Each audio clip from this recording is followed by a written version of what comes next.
Este es el programa del Consejo Profesional de Ciencias Económicas de la Ciudad Autónoma de Buenos Aires. El Consejo Hoy, con la conducción de Humberto Bertaza y Enrique Sebach. Colaboración Armando Lorenzo y Marcos Verdún. Con la participación de Pablo Mendelevich. Así comienza el Consejo Hoy. Buenas noches, este es el programa del Consejo, me toca conducir a mí. En un ratito vamos a sumar a Enrique Sebach y hoy damos un poco vuelta a la estructura tradicional del programa porque vamos a arrancar con nuestro invitado que es el senador Juan Manuel Abal Medina. ¿Qué tal? Buenas noches. ¿Qué tal? Buenas noches. Bienvenido, muchas gracias por venir. Muchas gracias. Si te parece, vamos a hablar, te voy a hacer primero algunas preguntas de economía y después de política. ¿Cómo no? Arrancamos con la economía porque Abal Medina es presidente de la Comisión de Presupuesto y Hacienda del Senado y es vicepresidente de la Bicameral de Reforma Fiscal. Exactamente. Que preside la FINA. Exacto. Bueno. La reforma fiscal que quiere hacer el gobierno, ¿vos tenés claro cómo es y tenés clara cuál va a ser la posición de la oposición? Ni la una ni la otra. No, porque hasta ahora obviamente estamos en un año electoral y la decisión que tomamos con Luciano fue empezar todos estos primeros meses a toda una gran análisis de la situación. Vinieron muchos expertos, bueno, gente del Consejo, obviamente, diciendo las visiones que había sobre la estructura tributaria de Argentina, los problemas, sugerencias, mejoras, y recién después de la elección el Ejecutivo va a enviar su propuesta.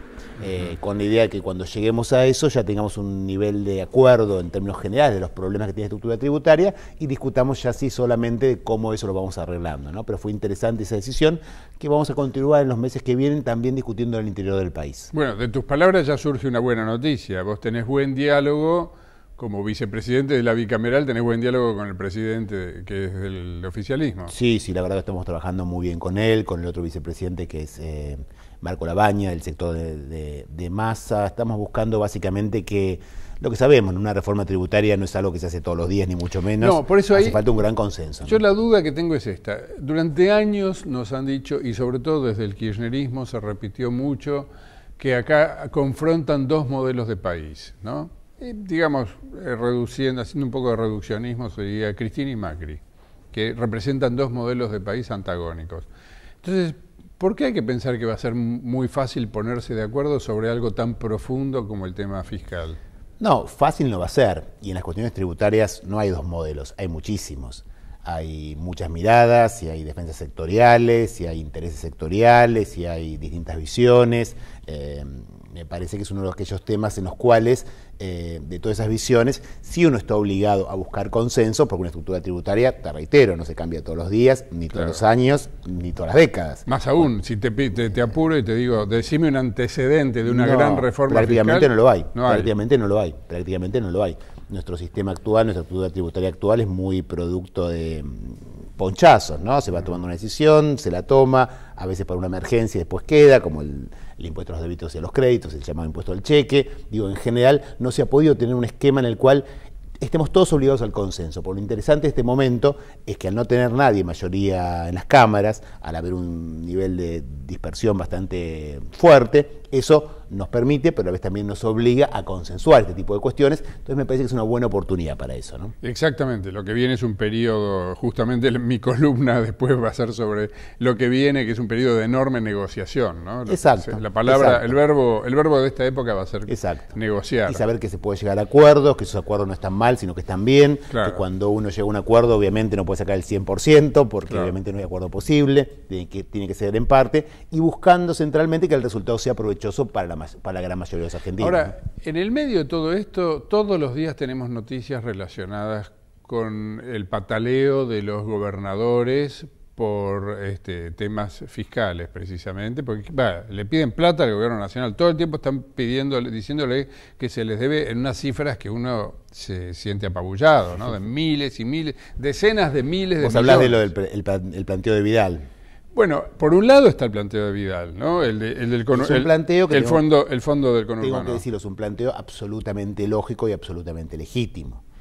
para que se entienda muy simplemente. Empezamos esta etapa democrática el año 83 con la provincia de Buenos Aires recibiendo los 30% de la coparticipación iba para la provincia de Buenos Aires. Hoy no llega al 20%. Son 10 puntos menos que la provincia de Buenos Aires fue perdiendo en este tiempo.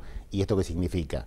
Menos médicos, menos policías, menos docentes. O sea, ahí estás de acuerdo con la gobernadora y no con los gobernadores peronistas que están reclamando y temen un fallo de la Corte. Sí, pero hubo algo importante con los gobernadores del peronismo. Se lo leyó cuando hicieron la reunión, se lo leyó como que estaban en contra del reclamo. Y yo te diría que fue al contrario, fue la primera vez que aceptaron la legitimidad del reclamo. Hasta el año pasado uno hablaba de coparticipación de la provincia y yo presenté algunos proyectos y prácticamente no me saludaba y era muy mal visto. Claro. No se aceptaba ni la legitimidad del reclamo. Hay que recordar, perdón, por si alguien no lo sabe, que Abal Medina es senador por la provincia de Buenos Aires. Exactamente. O sea, acá estás defendiendo el interés de la provincia. Exacto, y nos juntamos con la gobernadora, apenas asumió, cuando ella había venido al Senado, me acuerdo una vez hablar de los problemas que tenía con el tema presupuestario, y yo le dije que eran irresolubles si no solucionamos este problema. No podemos tener tantos menores recursos, es imposible ningún tipo de reforma de verdad de la provincia de Buenos Aires, sino con unos recursos más acordes a las necesidades que tiene la provincia. Y cuando vos eras jefe de gabinete, ¿cómo vivías este tironeo de las provincias con la nación? Vos eras la nación, vos eras el que manejaba el presupuesto, la plata que te pedían los gobernadores eras vos, y les decías que no todo el tiempo. Ahora vos decirme la verdad, ¿quién tenía razón? No, es que no, que sí, es parte, creo yo, nosotros tenemos, esa es mi visión particular, yo acá hablando, perdón, pero como politólogo más que como economista, sí. Tenemos un problema de origen con el tema tributario en la Argentina. Nosotros tenemos un sistema tributario que funciona al revés. La idea del federalismo es que son los estados provinciales los que recaudan y coparticipan al Estado Nacional. Digo, el modelo de Estados Unidos que nosotros copiamos institucionalmente. Pero nosotros lo hicimos a la inversa. Entonces fuimos generando provincias fiscalmente muy débiles con un Estado Nacional fiscalmente muy fuerte. Entonces la discusión siempre toma ese camino. A ver, obviamente hoy no podemos cambiar el modelo porque sería prácticamente imposible, pero quizás sea un buen momento para pensar otro tipo de esquemas más asociativos, pensar que la colaboración de las autoridades tributarias nacionales con las autoridades provinciales permita que, por ejemplo, haya algún tipo de tributos que sea más eficiente, que lo recaude la provincia que la nación, pero en un plano asociativo. Si no, toda la tendencia es que las provincias tienen todos los incentivos para no recaudar mucho, porque la mayoría de sus recursos son nacionales, entonces no tienen costo con sus poblaciones, con sus votantes, digamos, y la pelea es con el Estado Nacional. Ese modelo me parece que ya ha encontrado sus límites, ¿no? Y aparte están los intendentes que inventan una tasa por día. Exactamente. ¿Y qué genera esto? Yo te diría también como politólogo, que cuando vos ves la evolución de la estructura tributaria argentina en los últimos 40 años, 50 años, lo que más caen son los impuestos directos. ¿Por qué? Porque todo el mundo sabe cuánto paga por eso. Por tu casa, por tu salario en ganancia, por lo que sea. Y lo que más suben son los impuestos indirectos. ¿Por qué? Porque nadie sabe cuánto pagamos de eso. O sea, cuánto hay de ingresos brutos acá o cuánto hay de cheque acá, no lo sabe nadie. Claro. Y como no lo sabe nadie, avanzan fácil. Y eso termina generando un sistema muy distorsivo en el cual este tipo de impuestos son los que más crecen, generando mucho ruido y justamente... Vos lo ves, en las administraciones provinciales, lo que significaba los impuestos directos urbano o rural y lo que significa ahora, te lo explica ingresos brutos. Ahora, senadora Abal Medina, si en la Constitución pusieron los constituyentes, honorables constituyentes, incluidos los dos Kirchner, que eran, bueno, estaban todo el mundo en esa constituyente en Santa Fe, año 94, ahí pusieron un artículo que dice, antes del 96 el Congreso dictará una ley de coparticipación federal. Llegó el 96, no dictaron nada, no pasó nada, hasta hoy no tenemos ley de coparticipación. ¿Por qué razón? Porque esa misma constituyente dijo que esa ley debía ser tomada por unanimidad de tener la unanimidad de todas las provincias. ¿Eso que fue un error? Un error o se buscó que no se cambiara.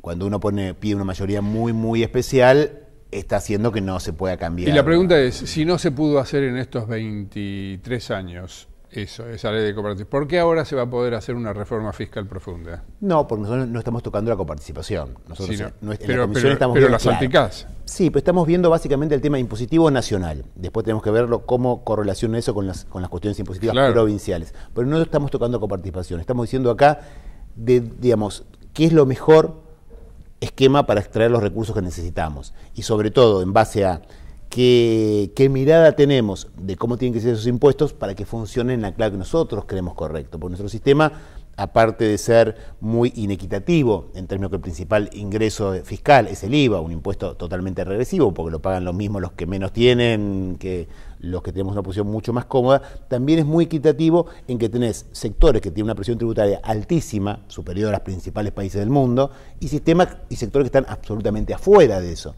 por excepciones, por ilusión, por evasión, por lo que sea, pero tenemos un sistema como de doble tasación. Y me parece que lo que podemos estar todos de acuerdo, más allá de otras discusiones, es que esto tiene que acortarse, porque si no es insostenible en el tiempo.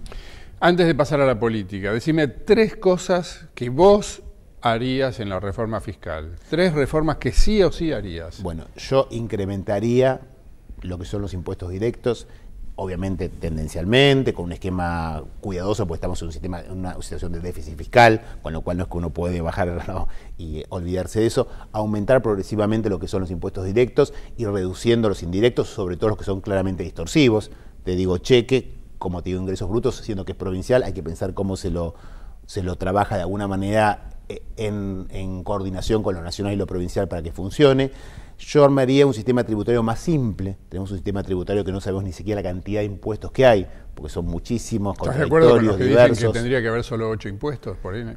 Me parecería ya muy... pero ahora no hay acuerdo si son 200, cuántos son en la Argentina hoy, ¿no? Pero y más sencillo también en términos de lo que están afuera. Me parece que toda la cantidad que hay ahora de la cantidad de salvedades que hay en el sistema, zonas grises, eso termina generando mucho mayor espacio para que justamente para la ilusión impositiva. Me parece un sistema más simple, más coherente, que en todo caso después el Ejecutivo diga y tome la decisión de a quién le repone tal cosa. Me parece que es mucho más justo y eficiente que un sistema como el nuestro, que muchas veces termina siendo contradictorio, lo que agarra por un lado lo pierde por el otro y en el medio los vivos ganan. Bueno, ¿quién gana las elecciones en octubre? Las elecciones en octubre van a ser, son elecciones parlamentarias, son elecciones legislativas, o sea, sin duda en términos, digamos, numéricos, por el agregado que tiene el oficialismo, va a ser la primera minoría, básicamente porque nuestro espacio político, el peronismo, está bastante disperso y bastante fragmentado, con lo cual el resultado, yo te digo, va a ser probablemente como primera minoría del gobierno por su articulación, pero va más o menos se va a mantener un poco la distribución de fuerzas que hay hoy en la Argentina.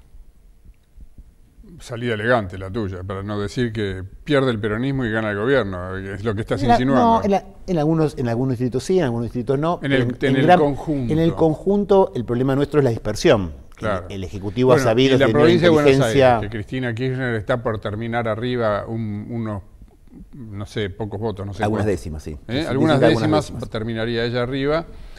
En las PASO, en octubre, ¿quién gana la provincia? No sé quién gana, lo que me interesa a mí es que nuestro espacio crezca. Nosotros somos un espacio, lo que es el Frente Justicialista Cumplir con Florencio Randazzo, que entramos a esta elección de una manera bastante poco común, porque queríamos participar de la PASO del Frente para la Victoria, en el medio no se nos dejó, se nos quiso correr de la cancha. Si vos fueras un votante de Randazzo, vos no sos un votante de Randazzo, sos un dirigente de Randazzo.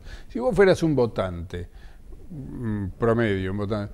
¿Qué razón tendrías para seguir votando a Randazzo en las generales, sabiendo que Randazzo no tiene ninguna chance de ser senador?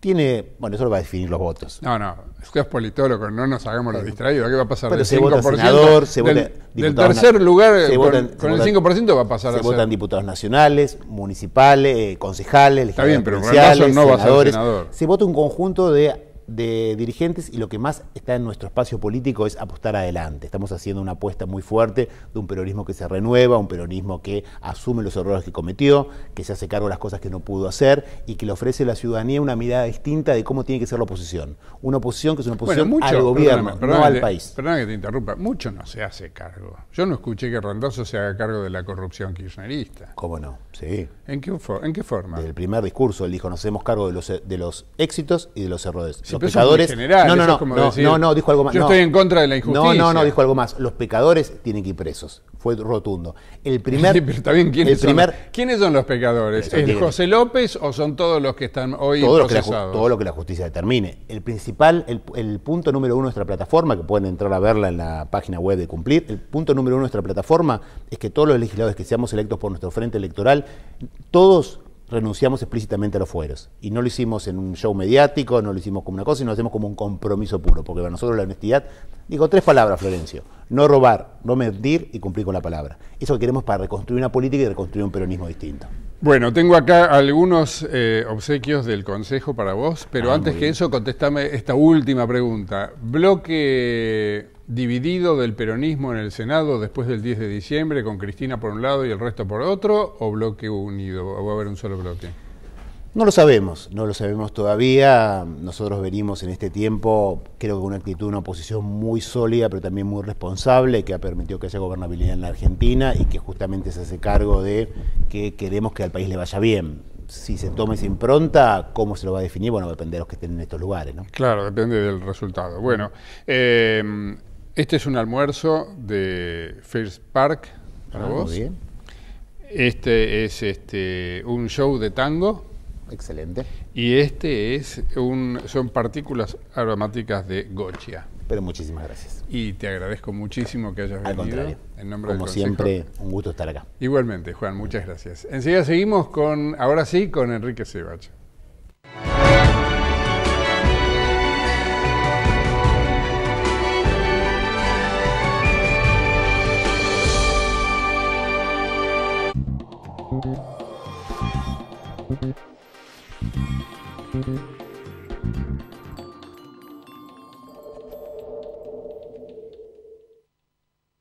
Megatlón, red de clubes. Elegí hacer. Cambia tu vida en Megatlón. Seguí @Megatlón en Twitter e Instagram y /Megatlón en Facebook. Para más información, www.megatlon.com.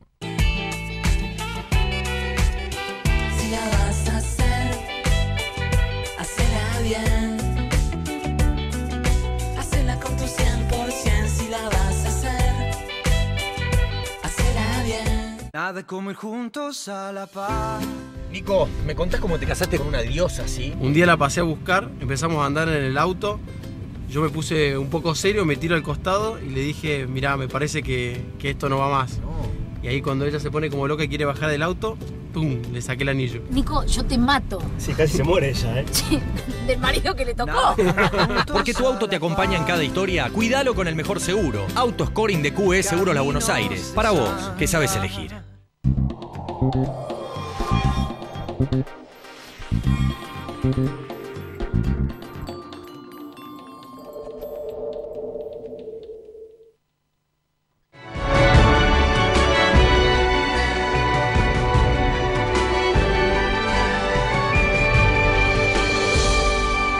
Seguimos en el programa de Consejo, hoy sin Humberto, que claro, no, sí, no está Humberto, pero bueno, estamos ausente con aviso, digamos. Ausente con aviso, estamos con Enrique Y Sebach. eso que Boca ganó, así que no es por fútbol. No me hagas viene, cómplice de tus comentarios, porque se va a notar mucho mi ignorancia en el fútbol, que es plena. Jugó muy bien, hizo un partidazo, jugó contra un equipazo. Partidazo. Contra Olimpo, imagínate.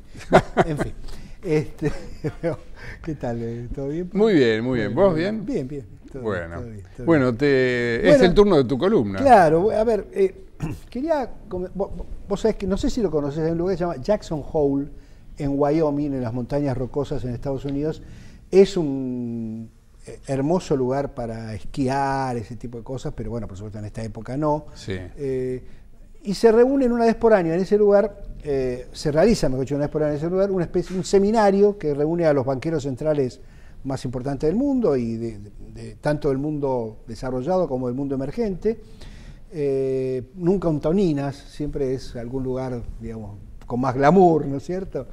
Que organiza la Reserva Federal de los Estados Unidos. Y este año había mucha expectativa respecto de lo que generalmente lo hay, porque hablan los presidentes de los bancos centrales y aprovechan ese entorno para a veces pasar algún mensaje. Entonces, este año había mucha expectativa porque, como venía contando aquí, tanto el Banco Central de los Estados Unidos como el Banco Central Europeo, es decir, Janet Yellen por un lado y Mario Draghi por el otro, que son las cabezas de esos dos bancos, están en un momento muy particular. Janet Yellen porque la Reserva Federal tiene que decidir no solamente si sigue subiendo la tasa de interés como tenía previsto, sino además si empieza a hacer lo que se llama achicar su balance, empieza a vender los títulos que tiene en su cartera contra absorber dólares, empieza a cambiar la liquidez global.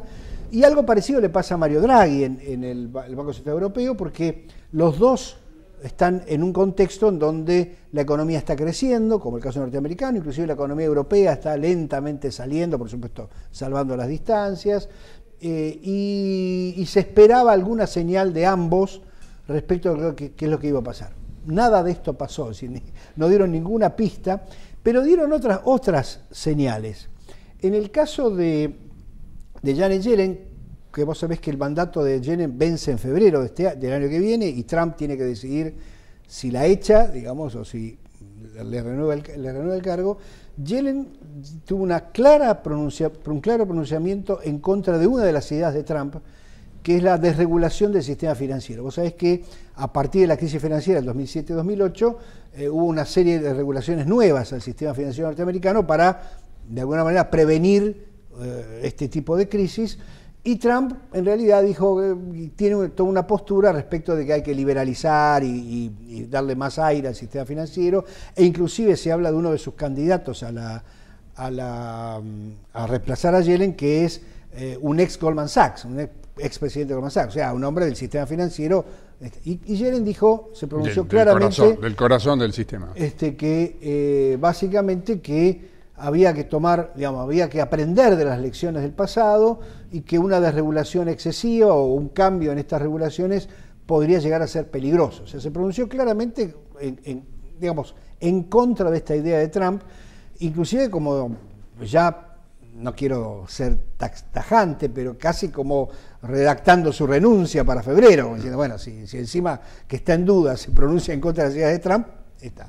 Pero lo curioso fue que Mario Draghi, el otro protagonista importante de la historia, hizo algo parecido, porque se pronunció en contra de las economías cerradas, o en todo caso se pronunció a favor de la globalización y del costo que podía ser para el mundo ir hacia un esquema proteccionista al estilo del que sugiere Trump en America First, digamos, o sea que vos fíjate que supongo que sin coordinarlo, pero la verdad que no lo sé, y a mí no me gustan las teorías conspirativas, supongo que sin coordinarlo, tanto Janet Yellen por un lado, presidenta del Banco Central de los Estados Unidos, como Mario Draghi por el otro, presidente del Banco Central Europeo, los dos tomaron dos aspectos de la doctrina Trump, si tal cosa puede llamarse así, para criticarlo o en todo caso para fijar posición en contra.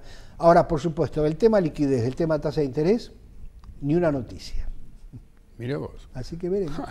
Bueno, gracias, Enrique. Lo mío es, en la política, después de octubre, que es la pregunta que hoy muchos se hacen y que particularmente en el mundo empresario, económico y financiero es una pregunta casi de manual, ¿no? Bueno, ¿y cómo sale el gobierno después de las elecciones? Hay tres posibilidades, en realidad, depende de cómo salgan las elecciones. En primer lugar, hay tres posibilidades ahí, y que son que el gobierno gane fuerte, estoy hablando del conjunto, ¿no? Incluyendo la provincia de Buenos Aires, donde no va a ganar fuerte, pero sí en el conjunto podría el resultado ser positivo para el gobierno. La segunda posibilidad es que el gobierno gane, pero no fuerte. Y la tercera es que no le vaya bien. Yo no sé si decir que pierda. Después de las PASO es un poco difícil imaginarse un escenario de derrota, pero supongamos que, por ejemplo, que en la provincia de Buenos Aires saliera primera de nuevo Cristina Kirchner, como va a salir esta semana cuando de una vez por todas se conozca el escrutinio, que en realidad siempre tarda lo que está tardando este escrutinio definitivo, pero esta vez en torno a hay más expectativas, digamos. Hay más expectativas porque hubo mucho griterío de fraude, insinuación de fraude y qué sé yo. Resulta que hoy a la mañana, cuando terminaron el escrutinio definitivo, estaban todos a los abrazos, los fiscales de todos los partidos. No hay una sola denuncia de fraude concreta, ¿no? Fue ruido y el resultado se va a conocer en los próximos 2 o 3 días. En el caso, yo creo que hasta por lo que yo recojo entre analistas y encuestadores, la mayor probabilidad es la primera. Es que el gobierno gane con cierta holgura en el conjunto, que salga bien parado de las elecciones. Y en ese caso ya hemos visto cómo reacciona Macri cuando le va bien. Reacciona envalentonado.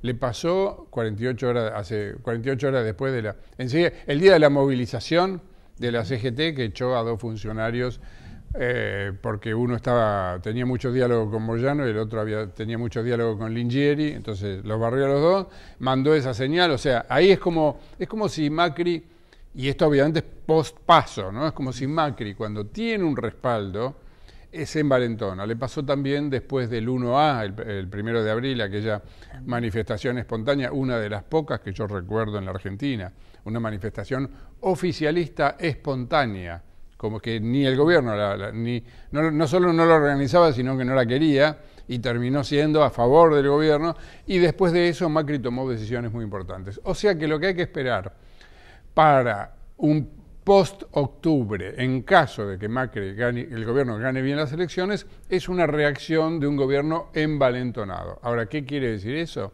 Y que tiene pendientes cuestiones centrales como la reforma fiscal, de la que hablábamos recién con Abel Medina, la reforma laboral, un montón de reformas estructurales para los cuales el gobierno va a tener que negociar. El verbo clave que viene en la Argentina es negociación, negociar. No, el verbo es negociar, el sustantivo es negociación. ¿Por qué? Porque, como explicó hoy Abel Medina hace un rato, nadie va a tener la hegemonía, va a estar repartido el poder parlamentario y eso va a llevar a grandes negociaciones donde uno de los principales protagonistas después del gobierno va a ser el conjunto de los gobernadores. Los gobernadores peronistas que en esencia se supone, por realineamientos que ya está viendo, que van a tener mucha disposición a la negociación.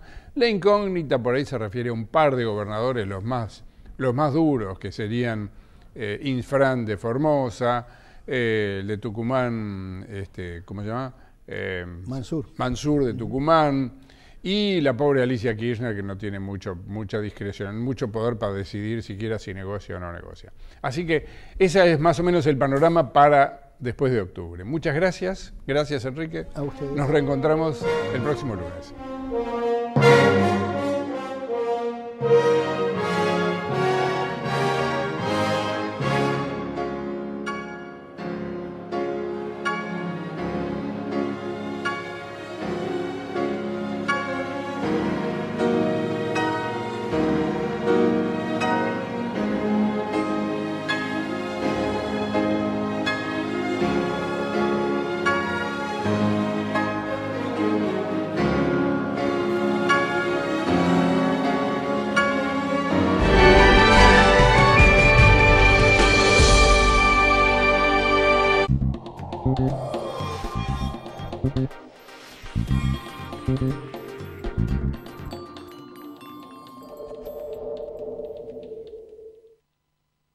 Simeco, Sistema Médico Consejo.